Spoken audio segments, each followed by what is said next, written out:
Breve biografia de William Perkins.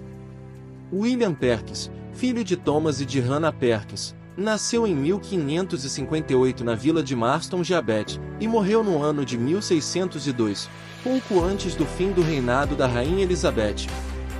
De família humilde, quando jovem, cedeu a práticas desordenadas, era profano e dado à embriaguez. Em 1577, ele ingressou no Christ's College, em Cambridge.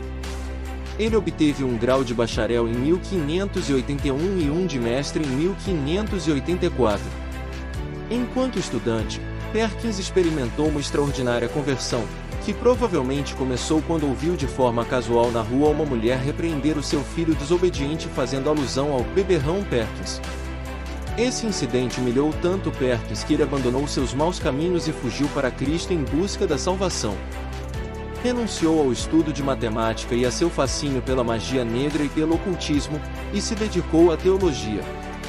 Em Cambridge, que era o principal centro puritano naqueles dias, Perkins passou a se unir com Richard Greenon, Richard Rogers e outros num tipo de irmandade espiritual que abraçava convicções calvinistas.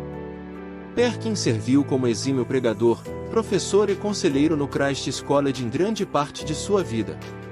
Um fato curioso é que Perkins pregava também para os prisioneiros da cadeia de Cambridge. Disse que ele pronunciava a palavra maldição com tal ênfase que deixava um lúgubre eco nos ouvidos dos ouvintes por um bom tempo. Muitos foram convertidos poderosamente por meio de suas pregações.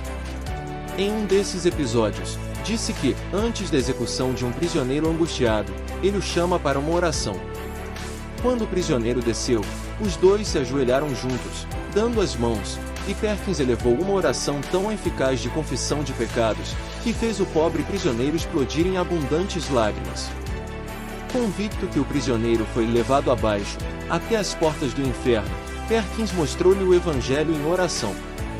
Os olhos do prisioneiro foram abertos e ele pôde ver que as escuras linhas de todos os seus pecados foram cruzadas e canceladas pelas linhas vermelhas do precioso sangue do seu Salvador crucificado, aplicando-o tão amorosamente à sua consciência ferida que o fez romper-se outra vez em novas torrentes de lágrimas pela alegria da consolação interior que ele encontrou. O prisioneiro levantou-se, subiu honrosamente a escada, deu testemunho da salvação que há no sangue de Cristo e suportou pacientemente a morte, como que se vendo de fato libertado do inferno que antes temia, e o céu aberto para receber sua alma, para grande regozijo dos espectadores. Ele era um poderoso pregador, é considerado pai da pregação puritana e o arquiteto dos princípios do movimento puritano.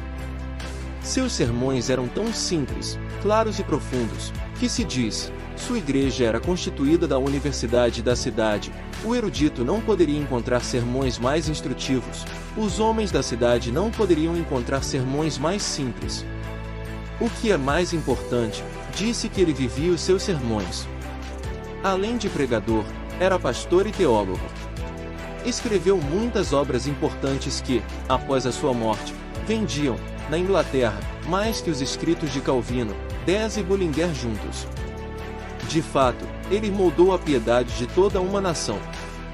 Considerada a sua obra mais importante, A Arte de Profetizar, dá-nos uma exposição clássica da prática puritana de profetizar, isto é, pregar, ou expor a verdade da palavra de Deus. 3 ideias motivaram Perkins a escrevê-lo: a escassez de pregadores capazes na Inglaterra elizabetana, a provisão inadequada para o treinamento de ministros, e sua aversão pelo estilo homilético e pela estrutura dos anglicanos da alta igreja. Nesta obra, Perkins explica como se deve pregar. Ele apresenta o método pelo qual se deve interpretar as Escrituras, expõe os princípios pelos quais se deve expor as Escrituras, e descreve vários meios pelos quais se deve aplicar as Escrituras aos diversos tipos de ouvintes. A influência de Perkins persistiu por meio de teólogos como William Ames, Richard Sibbes, John Cotton e John Preston. Cotton considerava o ministério de Perkins uma boa razão pela qual saíram tantos pregadores excelentes de Cambridge, mais do que de Oxford. Thomas Goodwin escreveu que quando entrou em Cambridge, 6 dos seus instrutores que tinham sentado para ouvir Perkins ainda transmitiam seu ensino. 10 anos após a morte de Perkins, Cambridge ainda estava impregnada pelo discurso de poder do ministério do Sr. William Perkins, disse Goodwin. Ao menos 50 edições das obras de Perkins foram impressas na Suíça e em várias partes da Alemanha.